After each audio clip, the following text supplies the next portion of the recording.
This podcast was recorded on traditional Denizal land.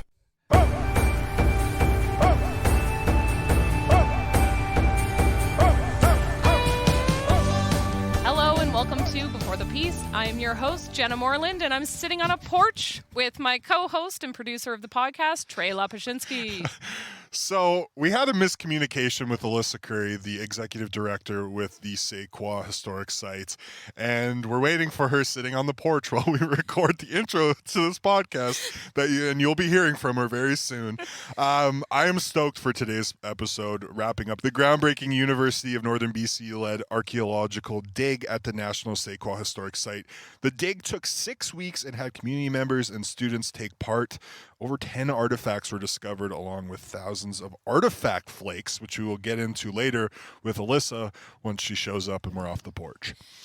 On this episode, we spoke with Dr. John Driver, who was one of the first archaeologists to work on the site. In 1983, he was invited by Dr. Knut Fladmark, who was first documented the site in 1974.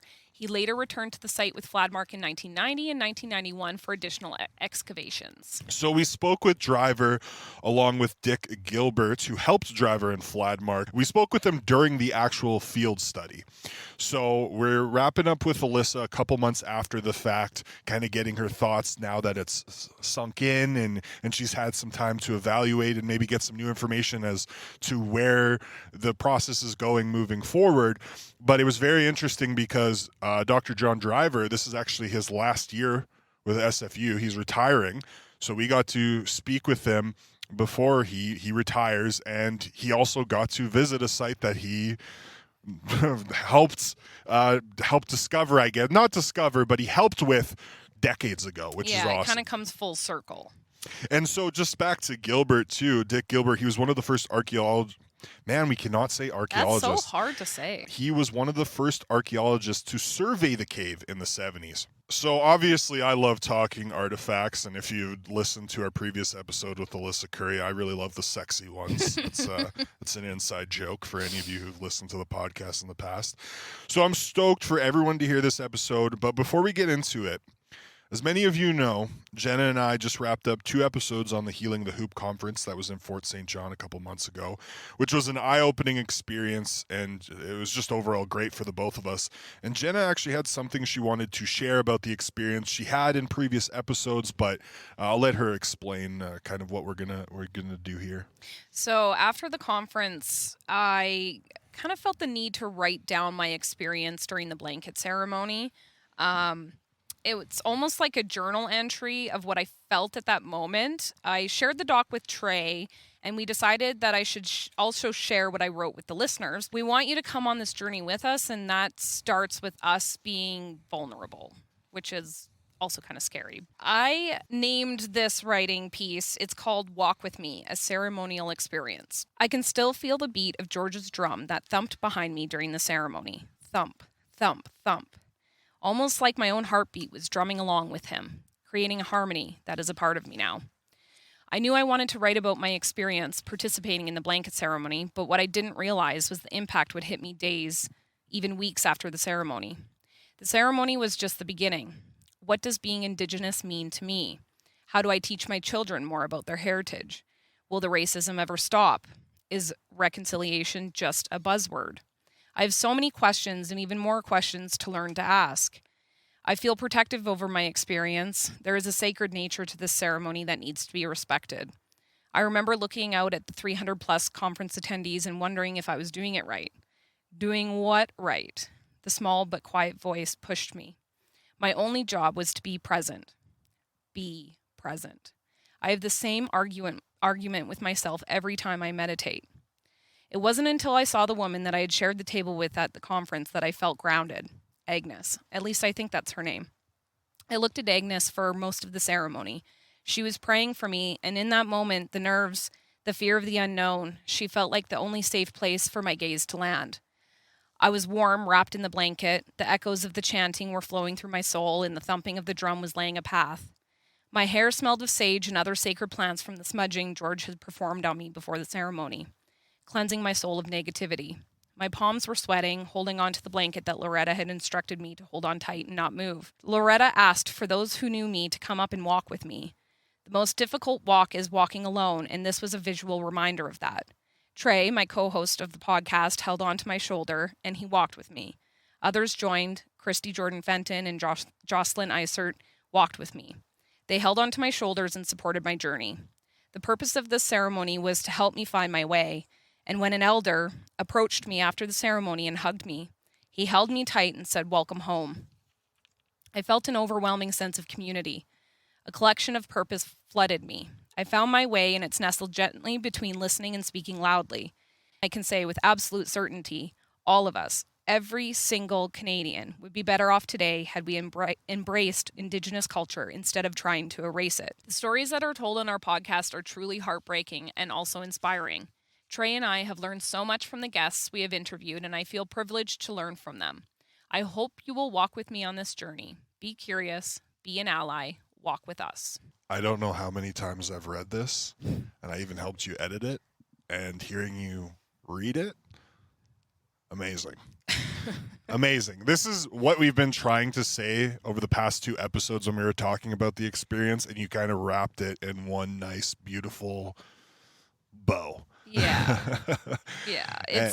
That was hard not to cry because it takes me back to that experience that I had in that moment. Well, I even remember walking with you, and I've told you this before. I was never a vibe person.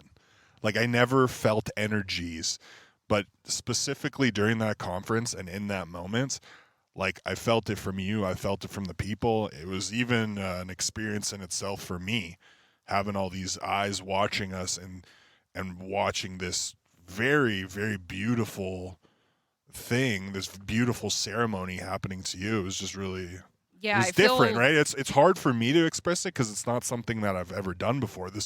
All these experiences that we've been able to be a part of because of the podcast, it's all new to us, and sometimes it's hard to express the feelings, but they're there. Yeah. And definitely, I think it's opened me up, not only my mind, but as a person, I feel like I'm more open. Yeah. And I feel like this is, we've been doing the podcast now. This is the 10th episode. And I feel like we really started to catch our stride because of the conference and with those episodes. Yeah. And Christy even I before feel that. so grateful to be in this position and to have experienced the things that I've gotten to experience. And it makes me so excited for everything else that's to come. And I hope the listeners feel like they're here with us because that is our intention. And you might be asking yourselves, oh, hey, why aren't you guys doing this or that? Oh, trust me, we've probably thought of it. Like we have ideas about me going, so true. me going hunting, about, certain things, doing the, I'm going to be attending a sweat here soon. Yeah. So there's just a lot of ideas we have. And we also want, not only for our podcast, but we want you guys to be able to see some of these experiences as well, at least ones that we can document. So with that being said, we actually started up our social media that we're being a little more active on. Well, let me correct that. Jenna is. She's the one handling that. Cause I did make an Instagram account. So it's called @BeforeThePiece. So make sure you follow us on Instagram. You'll get all the updates and some other fun and just like interesting stuff is going to be put on there. So it's going to be a really good profile to follow. So, and I know that might sound really vague, but again, we have a lot of ideas and we just don't want to give too much away now, but there will be more things announced, more activities, events that we're going to be attending, just ideas we have. So make sure you guys keep an eye on our social media. And Twitter is @BeforeThePiece_. So Instagram is @BeforeThePiece and Twitter is @BeforeThePiece_. So follow us on there and stay updated, which now brings us into our sponsors. Yeah, let's get paid. This podcast would not be possible without the help of Troyer Ventures. Troyer has been serving our community and the energy industry with tank and vac trucks since 2000. They're built on the principles of hard work, service, and community, and they're proud to offer the financial support to make this program possible. Every time, tank and I vac know. trucks. It's like No, for me, it's energy industry with tank and vac trucks. That's a tongue twister. Also, thank you to EPSCAN Industries for sponsoring the podcast. The company is known for building excellence safely. And we'd also like to thank CLIck for their support. The Cultural Learning and Innovation Circle is a non-for-profit society that offers mentorship, coaching, and training opportunities. Now it's time for the Tse'k'wa Field Study wrap-up. We're going to start off by talking with Simon Fraser University professor Dr. John Driver, then Dick Gilbert, and Alyssa Currie.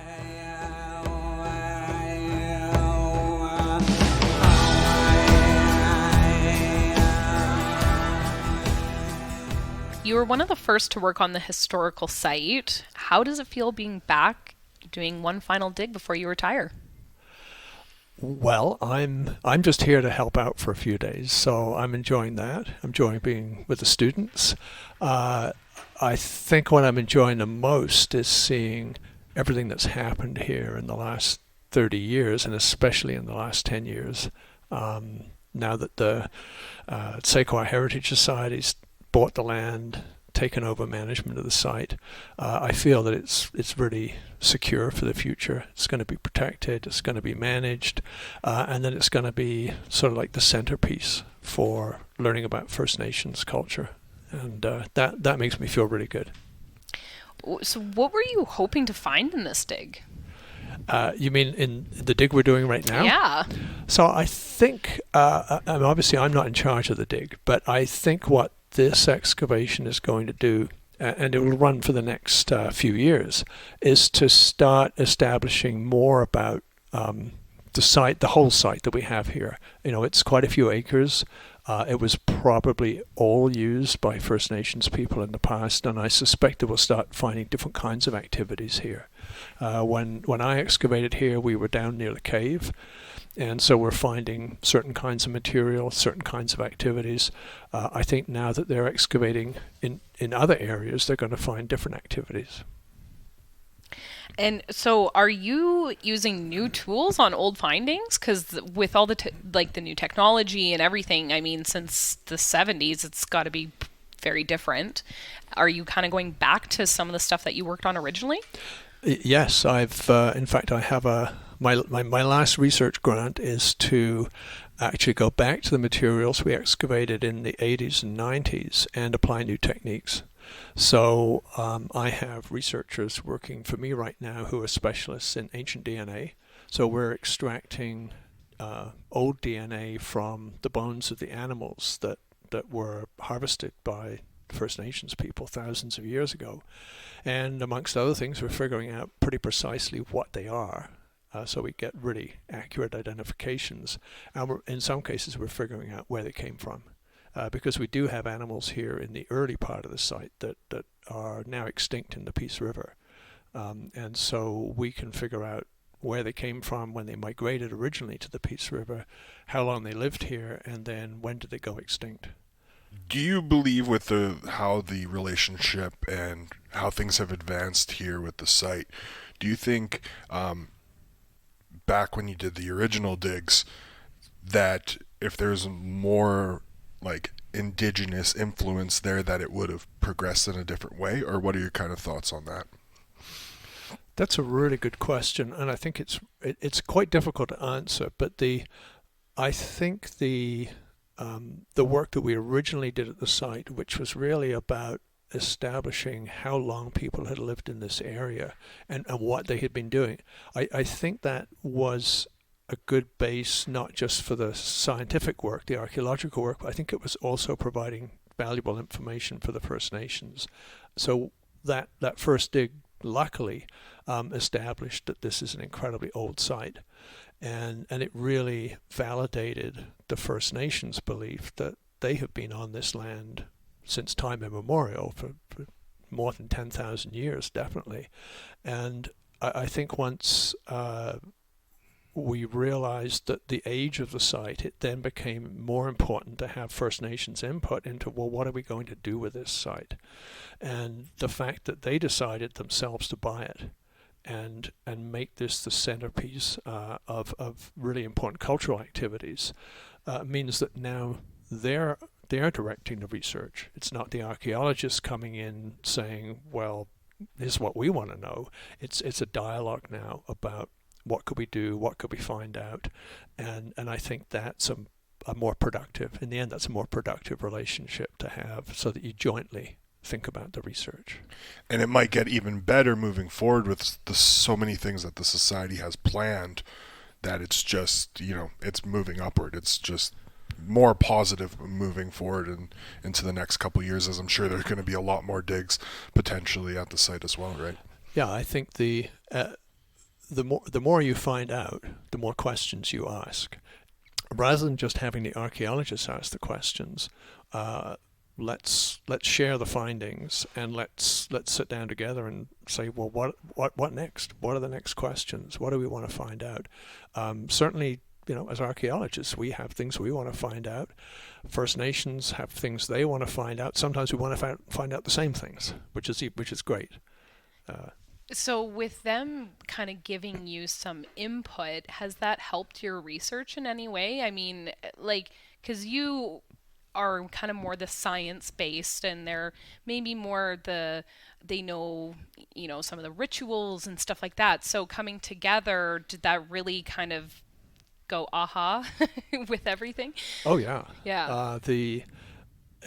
Just sitting down having a conversation, for example, about traditional ways of preparing food, or traditional ways of skinning a beaver, or as I was talking to somebody the other day in one of the nations, and we were talking about the final stages of preparing a moose hide, and what were the traditional materials used for that. And we had a great conversation about things I had no idea about, and certainly are not written up in a book anywhere, about the some of the special materials that they would use when they were working on a hide.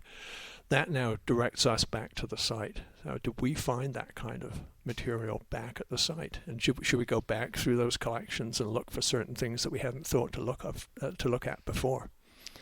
I find it interesting that this is such a significant find, and you're learning so much from this, but a lot of people didn't even know about this. It was so overlooked by a lot of the community and just pretty much everybody.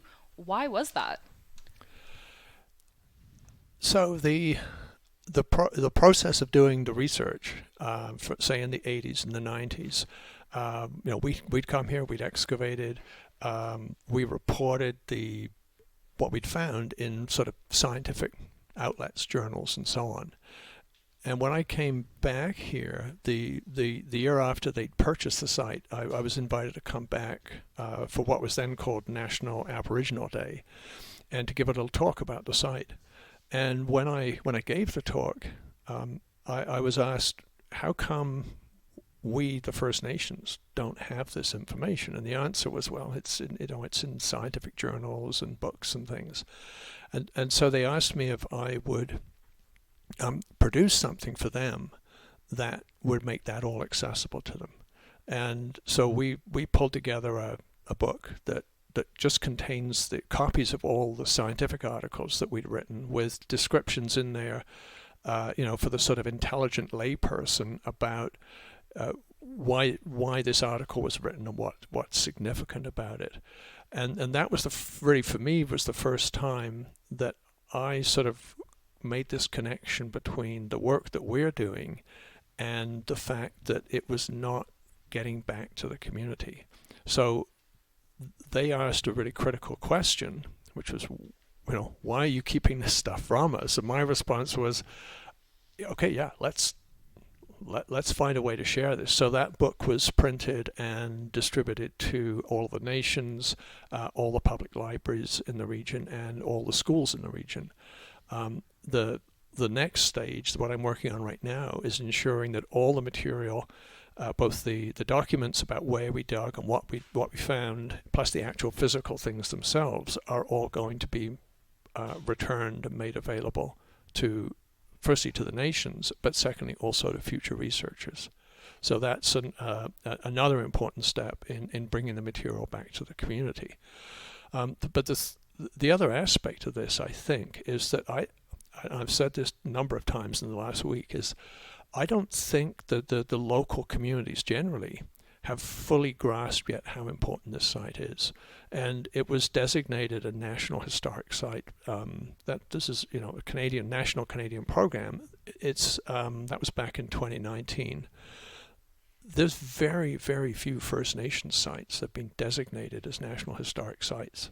Most of the if you look up the Register of National Historic Sites, most of them are relating to the colonial period, relating to Europeans coming to Canada. And the history of Canada. Railroads and fur trading and things like this. So it was really important, and this was driven by the Heritage Society. It wasn't driven by me. So having this site designated a National Historic Site makes it really important. And I don't want to be too commercial about this, but it is a site that tells such interesting stories about the past that I could see in the future a fairly major interpretive center being set up in this area. Not necessarily right here. I think this is too valuable a place to start doing a lot of big buildings on. But I could see down on the Alaska Highway. I mean, our first ever interview that we did on this podcast was with Gary Oker, and his vision of what he wants for the site, it sounds like it's going to be pretty epic, I think, and people are going to learn a lot, which is such a great thing to be a part of. Yeah. What do you think was the most rewarding part of working with the local Indigenous community? Oh, I think their enthusiasm. They and their and the other thing that I particularly value is that we work both with traditional knowledge and scientific knowledge, and they're sort of equal partners. So it's not that the science beats the traditional knowledge. It's not that the traditional knowledge is more valued than the scientific knowledge. Together, they create stories about this place that they wouldn't be as comprehensive as they are if we only had the science or we only had the traditional knowledge. The fact that we put these together, it really makes a compelling story. Yeah. For example, there are stories. The Dene Nations have stories about an early time when giant animals roamed the earth. Well, what do we do? We dig up the bones of giant animals that used to roam the earth. You put those two things together. That's a really compelling story. Yes. And which artifact holds the most significant for you? Is it the first one you ever found? I feel like that would be hard to say. That's a hardball question there. Yeah, that's a really tricky question. And archaeologists asked that question all the time. We always say, "Oh, well, it's not the things you find; it's the things you find out," and all this sort of stuff. But there are some pretty significant artifacts here. There's the one that everybody knows about, or most people would know about, is the very early spear point. That it's one of the oldest artifacts in British Columbia. It ties this part of the world into other parts of North America. Just at the end of the Ice Age, when people were making these spear points in a particular shape and style, and so it ties this area into other early First Nations cultures in the Americas. But there are things like that little stone bead that was found also at the bottom of the site in the earliest layers. And again, one of the very few pieces of personal decorative items that's ever been found anywhere in North America. So it's there's many different objects here that are significant. And were you there when you were the one to find that spear point? Well, that's a great story because Dick and I were there. We were working together, and at the bottom of the site, the layers are incredibly hard, and so people have this picture of archaeologists using like little trowels and little brushes and so on. Well, you can't use that on clay that's as hard as concrete. So we actually had a little pick going down there. We were chipping away at this stuff, and I was chipping away and filling up a bucket, and Dick happened to be taking it was his turn at the screen, and instead of his turn to dig, and up in this bucket went that spear point, and I think Dick, it was up in the next bucket that the little bead showed up. Yeah, so we were co-finders of those two. Yeah. Oh, how cool. Yeah, very exciting. So correct me if I'm wrong, but it was in the ice-free corridor at the end of the Ice Age, right? So is this kind of potentially just a small piece of a bigger discovery? Like, how much of this are you going to dig? Or not, I guess not you, but how much do you want to be dug after you move on? So yeah, well, let's deal with the ice-free corridor Okay. first, right? Because the ice-free corridor theory, it's a theory that's been around for well over 100 years. That there were, Canada was basically covered by ice sheets, but there's always been a suggestion that between the two big ice sheets, sort of just to the east of the Rocky Mountains, which is where we are, there was an ice-free corridor. And that people potentially could have migrated, the very first people to enter the Americas could have migrated from Asia, across the Bering Strait, because that was dry land, into Alaska, into the Yukon, down the ice-free corridor, on the east slopes of the Rockies, and then get south of the ice sheets and spread out into what is now the United States. Knut Fladmark, the guy who directed the first excavations here, actually was the person who proposed a different route, which was that people came down the coast of British Columbia, and that the coast of British Columbia was ice-free, and that people could have traveled down that coast, possibly in boats, going from one ice-free area to the next. So it's kind of interesting that he ended up excavating this site.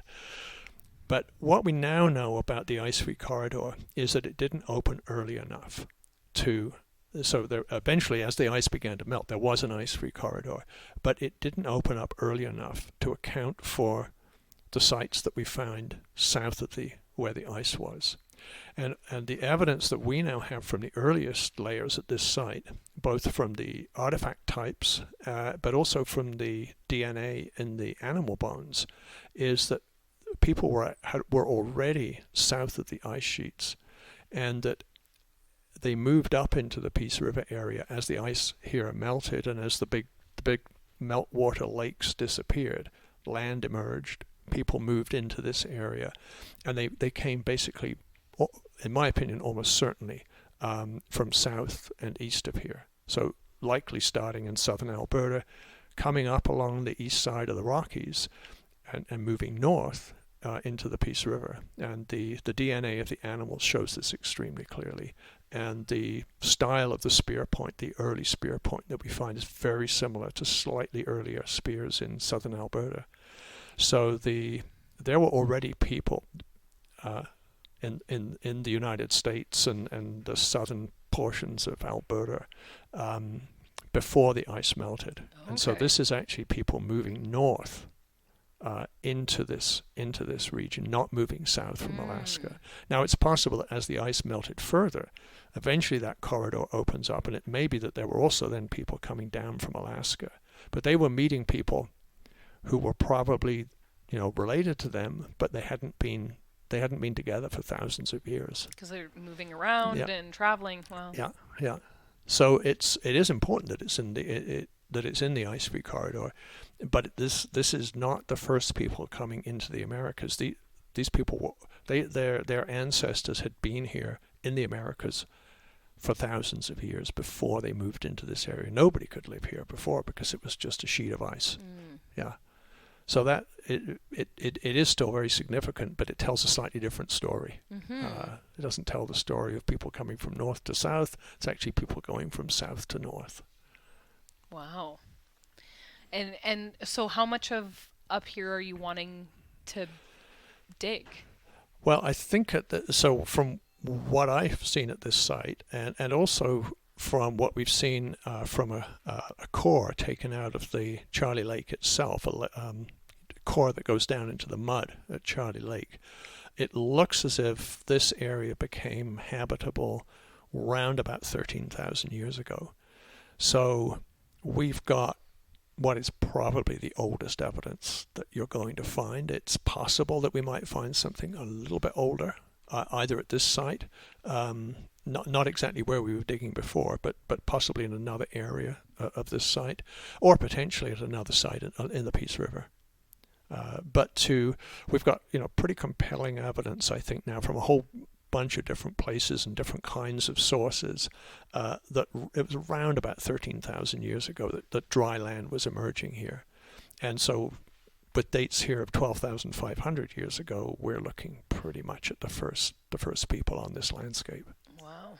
When you did find the the original artifact, what was it called again? Oh, the fluted point? The fluted point, yeah. Yes. Okay. So when you found that, walk me through the process of how did you take care of it and not break it and I don't know. So what happens after you make a discovery like this? The extent of my archaeology is basically Friends, like Ross on Friends. Oh. So I don't know.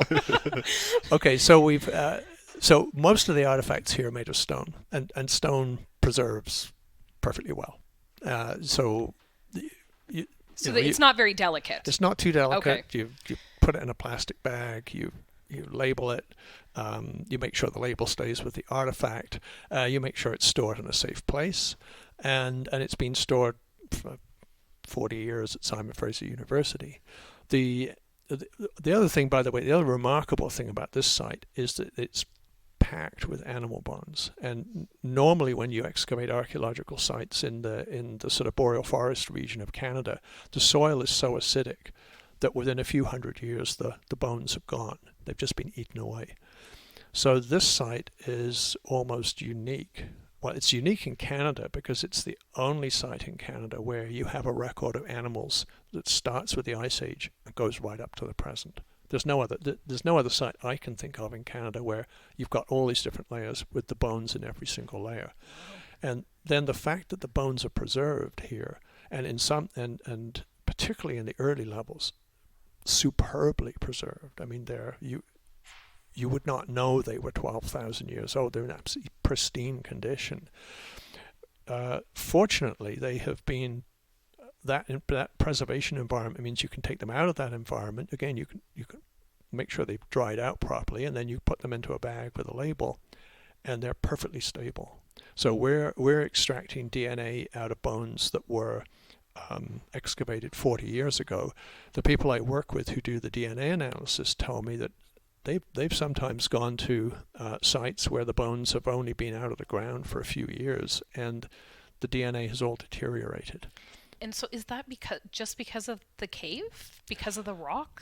It's because it's mainly because of a very strange sort of drainage phenomenon on that hillside. Oh. So the water from up here, it flows down over the rock, and if you go to the cave, sitting in front of the cave, there's a great big boulder, and so before the water can get to the sort of towards the boulder, it's already gone down and seeped into the ground. So all the bones that are near the boulder have been pretty much kept dry for thousands of years, and they haven't had that acidic soil acids haven't been percolating down and gradually eroding them away. Oh. So it's a very, very unusual preservation conditions. Yeah, the rock itself helps neutralize some of the acids in the soil too.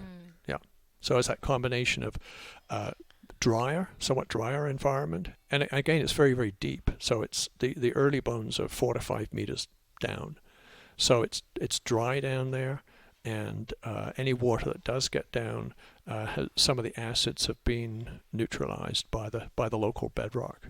Wow, it's like a perfect storm, everything coming together for you to be able to discover this. Yeah. Wow. Okay, so our last question is, what does reconciliation mean to you? Boy, that's a good question. I think reconciliation to me means finding out from First Nations what it is that they want done with their heritage, and making sure that what we do is in accordance with their wishes, not in accordance with our wishes. And hopefully I can convince people that a scientific approach to heritage can be beneficial and useful and provide information that you wouldn't otherwise have.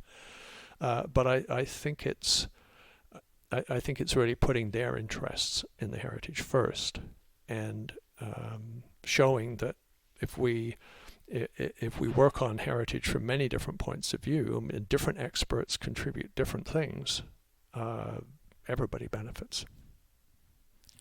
Okay, and I just thought of one more question off of that, because so with you retiring, are you kind of sad to pass on this project to others, or are you excited for future archaeologists to discover more? Yeah, I'm not at all sad. Yeah. I just want to, I want to make sure, everything that we know and everything that we've recorded is passed to the next generation. And I am sure there are going to be people who are more imaginative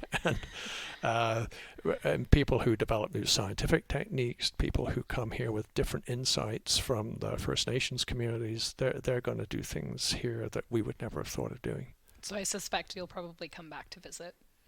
Yeah, I'm happy to come back and work at the screen. So Yeah. I just don't want to be in charge of it. Okay, well, thank you so much for talking with us today. I really appreciate it. This was really cool, and I learned a lot. I'm definitely going to need to listen back just to retain everything. Yeah. There's a lot of information, but thank you so much, Yeah. John. I appreciate it. Thanks very much. Thank you.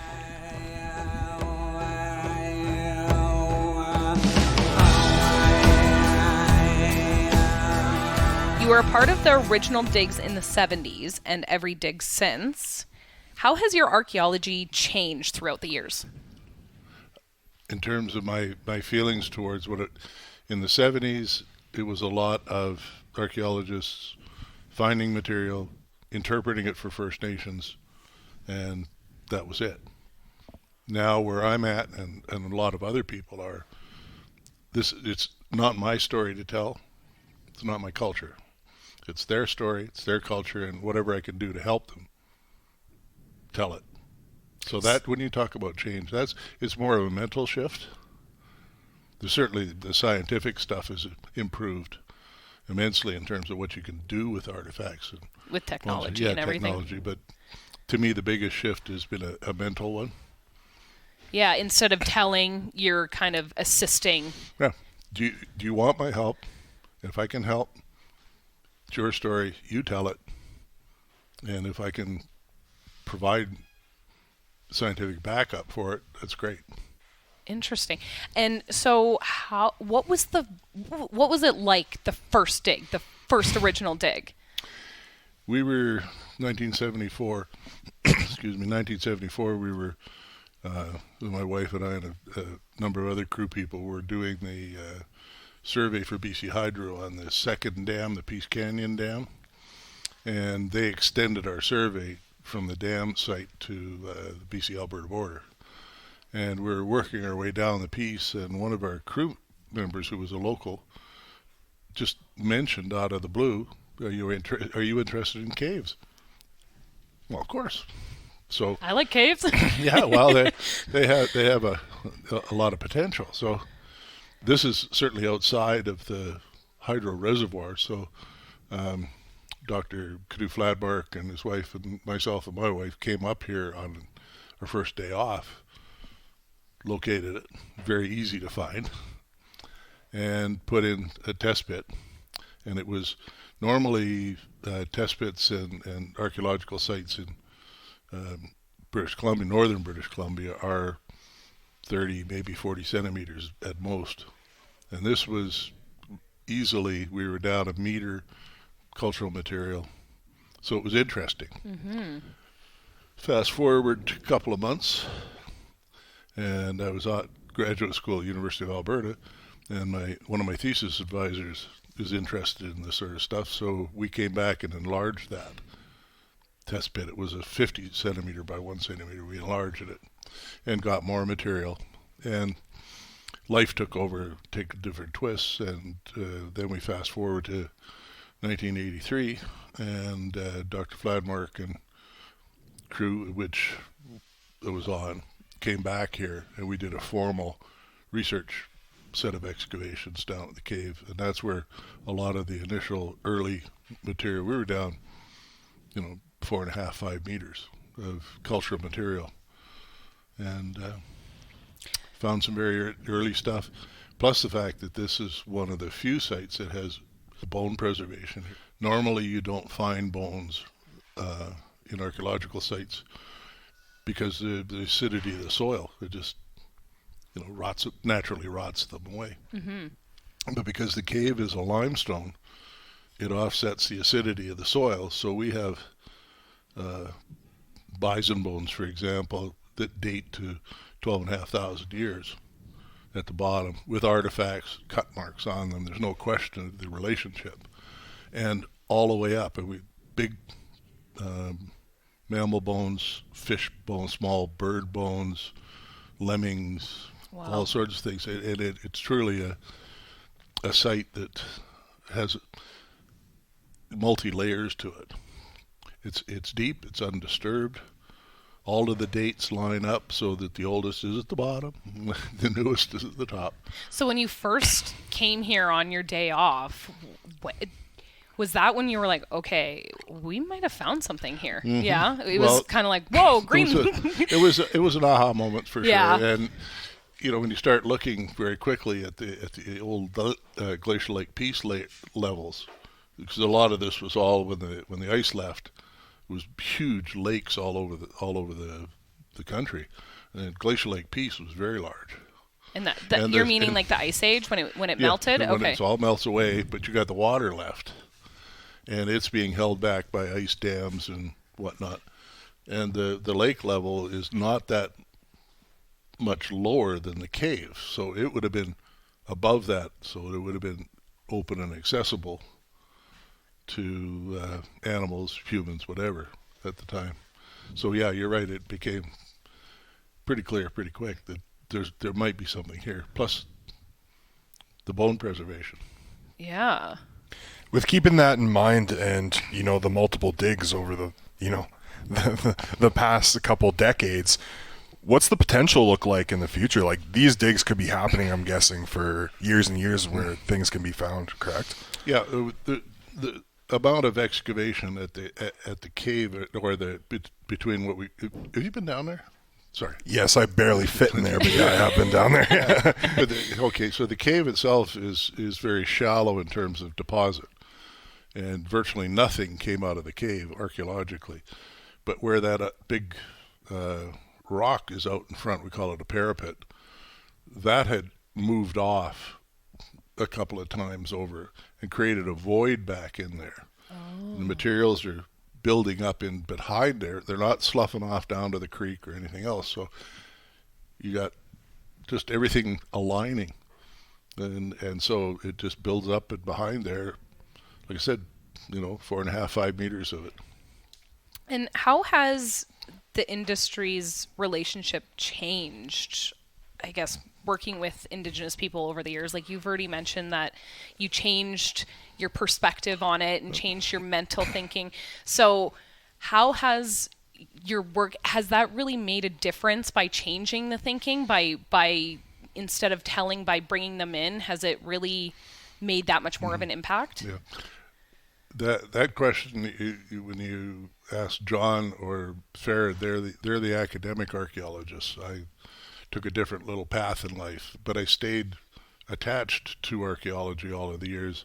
And what I do now is we have a small consulting company, so we work for whatever client wants us to go and check out properties and see if there's anything there. So the research part of it has changed. Dr. Farrad Rabtula from UNBC has been doing these kinds of community-based field schools and that for 15 some odd years, 20 years. And it certainly has changed from just university students doing the work and moving on in the profession to the integration of First Nations members being part of, again, their story. Mm-hmm. And over the years, a number of those students have gone on to pursue academics in terms of archaeology, and they're becoming more and more First Nations archaeologists out there, which is really good. Mm-hmm. So, hopefully things like this is the first of a 5-year plan here with the blessing and the encouragement of at least the Tse'k'wa Heritage Society, made up of the three band owners of the property. And are you going to be working on it then for the next 5 years? Do you plan to? Personally, I will come up. I'm up here as a guest and as friends of the people that are there. I love this site. It's very special to me. So I just took a week and came up. Oh, that's so cool. You have an attachment to it. Oh, absolutely. I do. I mean, you were one of the... That's so cool. You were the one who found it. Well, every kid in the neighborhood knew it was a party site. This place has been known by the locals forever, but there's been no archaeological context put to it. Mm-hmm. Even the property owners at the time when we were first here had no idea that it was such huge significance. Yeah. In 1983, when we were doing our digs here and finding phenomenally interesting and essentially theory-changing items, artifacts, and bones, their daughter was off in England digging up Roman ruins because she had a passion for archaeology and had no idea what was in her backyard at the time. Wow, that's so crazy. So you don't see it, and if you're not looking for it. Yeah. So we ask all of our guests this question, and I want to ask it to you as well. What does reconciliation mean to you? That's a tough one, because if you're trying to reconcile, you've got to first get to the point where you recognize the problem. And I don't think that certainly First Nations understands problems. And my wife is First Nations, so I get that side of it. But I don't think society as a whole has got there. Because politicians will say anything that makes it sound good. And there's the whole thing of, apologies in Parliament and so on and so forth, apologies out of Victoria. You can say you're sorry, but you gotta follow through, and we still have, how many First Nations across the country still don't have drinking water. Promises. Reconciliation goes nowhere without some concrete action. And you asked me my personal opinion. There it is. Thank you. I really appreciate you talking to us today, and I hope that we can talk to you again if you decide to come up. Well, you'll never be back. Is this? Oh no. Okay, good. Unless never say never, right? Like I said, I'm friends with Dr. Ram Farrad, and Mike Richards, who's a doctor at SFU. We all know each other. It's just a small group of people, so an opportunity to get together and meet the students, share whatever knowledge we have with the students. It's great. So I'm curious to see what this place is going to look like in 5-10 years from now, with all the plans that they have. It's pretty exciting. So it'd be cool for you to come back and see everything. Yeah. No, I was fortunate enough to be invited to come up last year. They had an elders session for about 10 days, and I got asked to do 3 half days on archaeology and so on. So, anything to give back and to, like I said, what can I help you with to help to tell your story? And if nothing, I'll shut up and get out of the way. So, as long as I can still walk and function, I'll be back up here every year to see. And I'm only here for a week this year, so. Cool. Well, hopefully we get to see you again. Thank you so much, Dick. Yeah, appreciate it. you. No, thank you very much.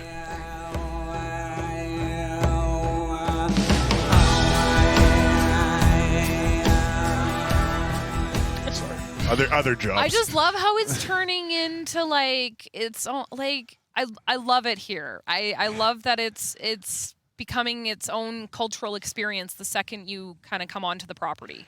Yeah, and how all of these projects are tying into one another. That's really exciting for me, how they are all building on one another and how each part of this is one piece of a larger puzzle.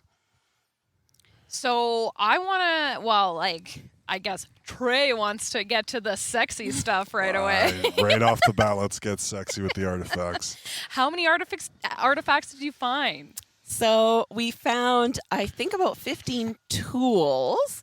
And I say tools okay. and not artifacts because this is something I actually learned during the field school, is that an artifact includes basically anything that is culturally made, human produced. Okay. That includes well over 1,000 flakes that we found, and those are the non-sexy artifacts for Tre and the listeners who have heard me distinguish between the tools are, you know, the arrowheads, the scrapers, the things that look recognizable to the average person, versus an artifact, which often is only identifiable once you have the specific lens of archaeology. And I found it was super interesting because on the Energetic City side, we had talked to Dr. Farid Remtula, and he was talking about the flakes, and he said they were super interesting because that meant there was tool maintenance, Yes. which brings, bolsters the fact that there were people here. Yes, absolutely. It confirms the oral histories. There's also, again, this is something I'm still learning about, but there's also different types of flakes. So there's tool maintenance flakes and there's tool creation flakes. Obviously, I do not have the knowledge yet to differentiate that. And, you know, with the volume of material we found, there's still a lot of cataloging work to be done. But we did find abundant evidence of both human occupation of the site and potentially human settlement, or what we would, consider a longer term occupation of the site. So we're now just over a month and a half since the dig concluded. Where are you at? Now that you kind of let it sit in, you guys are, I'm guessing, in the process of examining these artifacts and figuring out what you're going to be doing to them and broadcasting it to the public, that information. What are your thoughts coming out of that, and what's the next step specifically with this field study that just concluded? Well, the thing that's most exciting for me about the field school is how, although, 6 weeks was the duration of the on-site program, that it's really something with a longer term objective. So that was the first 6 weeks of a 5-year research partnership with UNBC and SFU. Right now, UNBC has the artifacts in their custody, and they are photographing and cataloging some of that initial material. We're also working with SFU on those sides of things, including the material that was excavated during the previous excavations on the site. And all of that is kind of coming together to tell the complete story of Tse'k'wa. So there's still a lot of work to be done.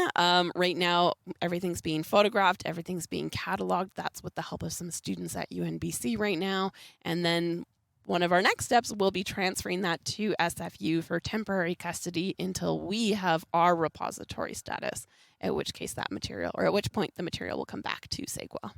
And so the goal there is to have the artifacts, obviously, within the house, to have it as a full-blown... I forgot is this essentially a museum you're looking at for Yeah, Tse'k'wa? so we are creating a museum and interpretive center. The term you're looking for is artifact repository.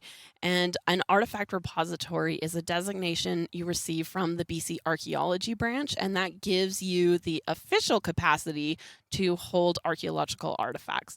So we are currently working with the archaeology branch, SFU, and UNBC to develop our capacity to become an artifact repository.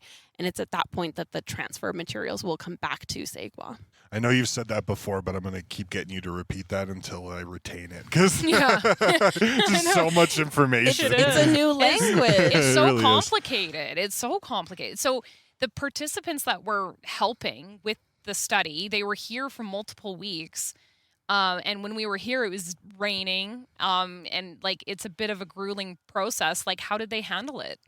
Well, when at the end of the field school, we asked the students what the best and worst part of the experience was for them. And I was a bit anxious asking for the worst part of it. Of course, you brace yourself for what feedback you're going to get, especially for Tse'k'wa. And for me personally, this was the first time we'd ever hosted this kind of program. And when we asked what the worst part of the program was, across the board, almost everyone in unison responded, the clay. The clay was the worst part of it because, as you said, we had a little bit of damp weather. They were pushing the material through a 1/8-inch screen for artifacts, particularly those very small flake-style artifacts. And so that was a good laugh for everyone to say that the clay was the worst part. Really, that felt so rewarding for me to hear that. That it wasn't you? It wasn't me. It wasn't the food. There was so many other things that I thought could have come up in that conversation. And to hear so many people just say, the environmental factors that we had no control over and that really are reminiscent of what it is to work in cultural resource management in the Peace region is the worst of it. I think we did a great job. And how many students were there and how many Indigenous community members were there? So we completed the program with 6 university students and 4 Indigenous community members. Those 4 all passed the course and received their full university credit, as well as obviously the university students, a couple of which are actually back in the Peace region working in CRM, cultural resource management jobs this summer. And what was the difference? Did you have a different experience working with the students versus working with the Indigenous community members? So I would say we worked really hard to make sure that all of the participants experienced as much of an equal opportunity as possible and that the learning outcomes were the same for everyone. That said, I would say each individual person's relationship with the program was affected by their cultural background. So just as an example of that, one of the interactions I got to witness during the field school, which was really meaningful for me, was an interaction between a university student and an Indigenous community member. And they were going through some of the artifacts that they had found in their excavation unit. And the university student made a comment to the effect of, it's really crazy to think that somebody could be sitting here 10,000 years ago sharpening a stone tool. And the Indigenous community member said, it's crazy to think that could have been my ancestor. Oh. And, thinking about how even given and presented the exact same learning opportunity at surface level has really different implications depending on what your background is and what knowledge you're bringing into the program. Obviously, the university students had more formal academic training that they could contribute. Our community members brought in a knowledge of the land and of the territory that you can't really learn in a classroom in the same way. Mm. And so there was soil disturbance during the dig due to a previous homestead and garden on the property. Were there any other problems that the team faced? Other than the clay. Other than the clay. Oh, wait. That was just what she talked about. I didn't have that in the question. I see what you mean. Okay. But yeah, duh. I know when Spencer was talking with Farid, he had mentioned that there was soil disturbance because there used to be a homestead here in a garden. Was that kind of it, or was there other issues?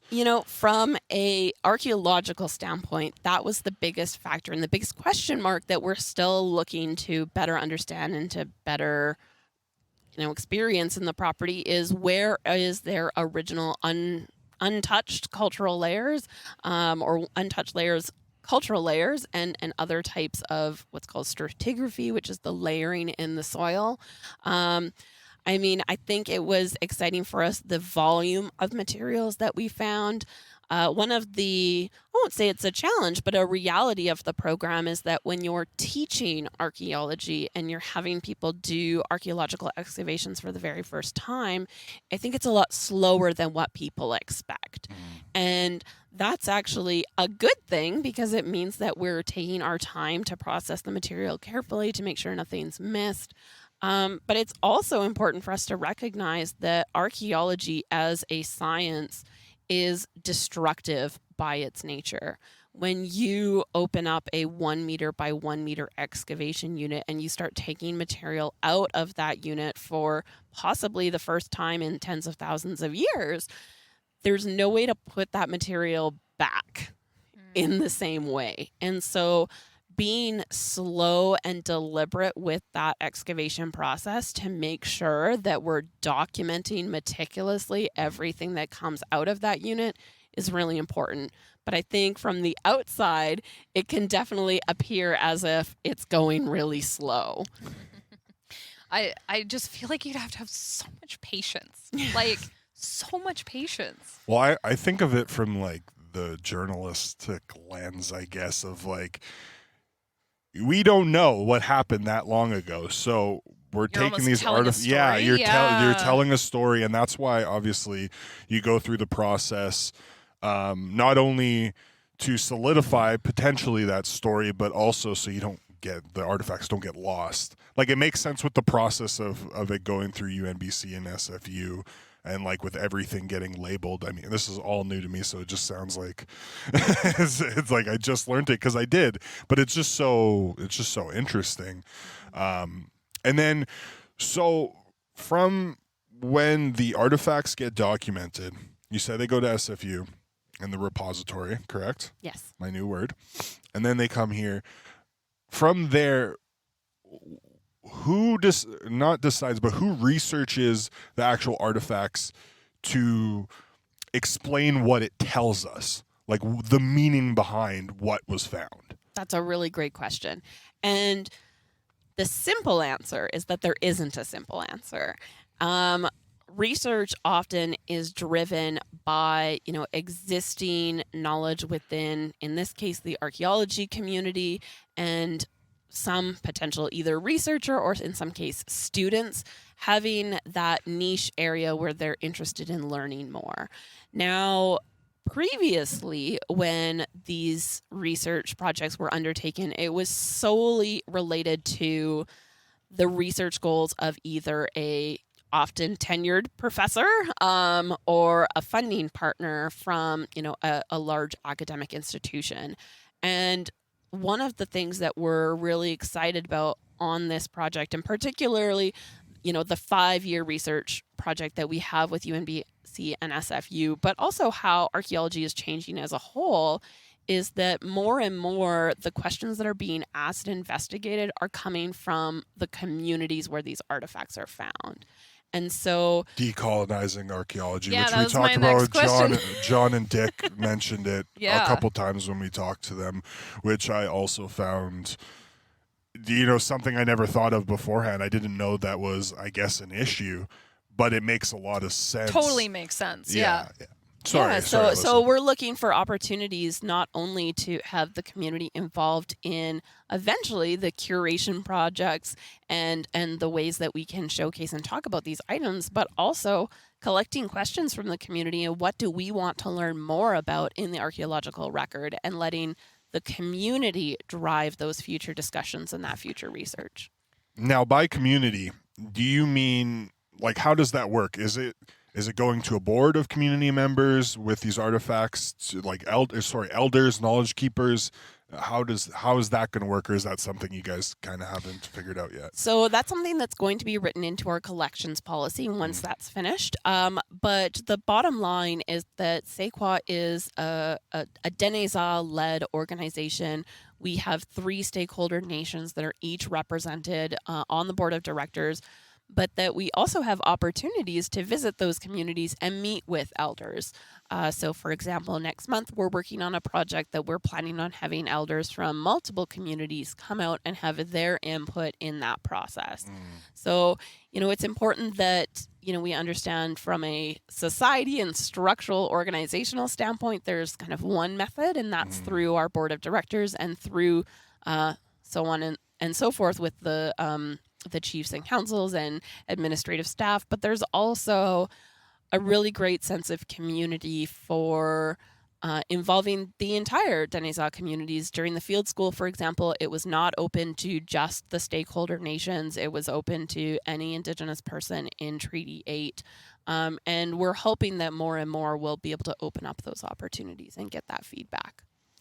And once the experience itself gets out there, and I know hopefully media is a part of that as well, and once people hear about the experience, the next field study and next field school hopefully has more and more members. Yeah, like what is the plan, or I guess what does the rest of 2022 look like for Tse'k'wa?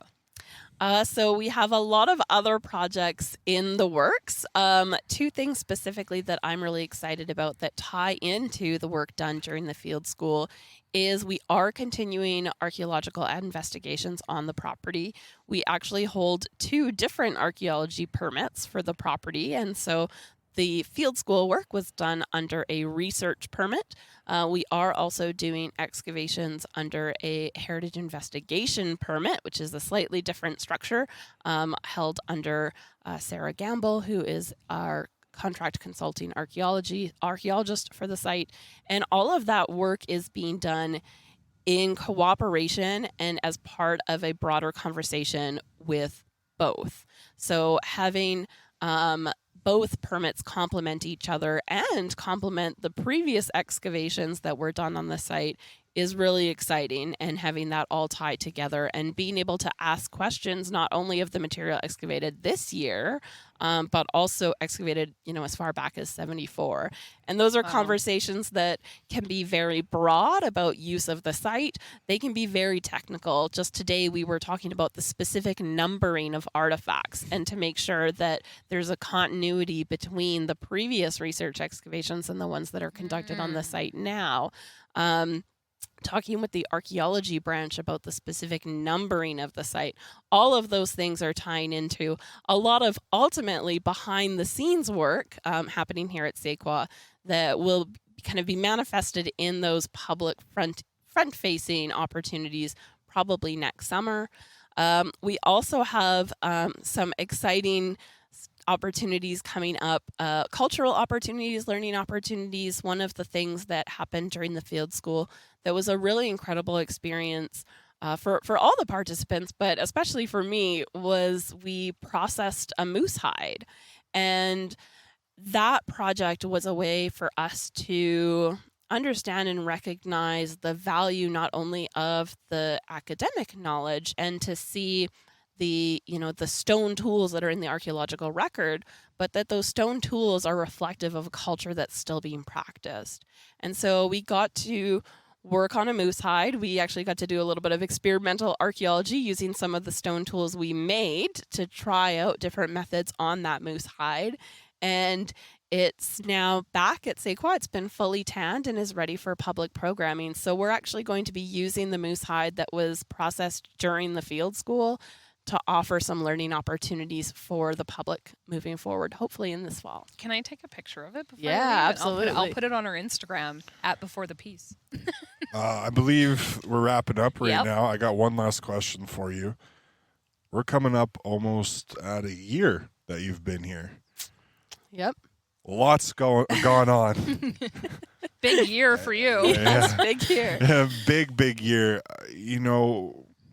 As we close into that year anniversary of you being here with the society, what are your thoughts? This has been a year for me of incredible personal and professional growth. I often talk about the warmth I've received from the community and the support and the connections that I've been able to make. And those have all been an incredible part of being in this role and the opportunity that I've been given, that I'm so thankful for every day that I get to show up and have like the best day at work, which I feel like I'm one of those lucky people that gets to have those days all the time. But I've really been thinking about this week what the last year has meant for me as a person, as a professional, as somebody that was born and raised in the Peace region. And the last year has been so full of stepping outside my comfort zones in sometimes really uncomfortable ways, and of challenging myself and my assumptions about my career, my relationship with the land, my relationship with the people who live and work here. And reflecting on the last year, I think that what I've really noticed is the most challenging parts of my job, and don't get me wrong, there has been very, very challenging parts of my job in the last year, but the parts that have been most challenging are actually the internal aspects. The most challenging parts of my job have been the moments that I have to stop and reflect about my own biases and about my own comfort zones and why they stop or have stopped where they are. And every time that I've had one of those uncomfortable moments in the last year where I have to step outside my comfort zone, I have been rewarded by the warmth of the Indigenous community here and how welcoming and supportive they've been. A really fantastic, great board who not only has the best interests of Tse'k'wa and the society and the site in mind, but also the care of their employees and the people that are committed to helping this site become a reality and become a site that can be shared with everyone. And so this year has been a chance for me to really reflect on some of the biases that I had as a person. And I would say that every single time I have stepped outside of my comfort zone, I have become a better person for it. And the Alyssa of 10 years ago probably wouldn't have even taken this job. And, I think I've had a lot of growth in the last, let's say, 10 years. But in the last year, getting to a point where I would accept a job working with a community that I'm not part of, obviously, directly, to the last year, really feeling like I am starting to build those connections in a meaningful way, and being able to have that genuine connection has been really, really meaningful for me. And I continue to be so humbled by the community that has been so welcoming and supportive of me as I'm going through what I now realize has been a real stage of personal growth.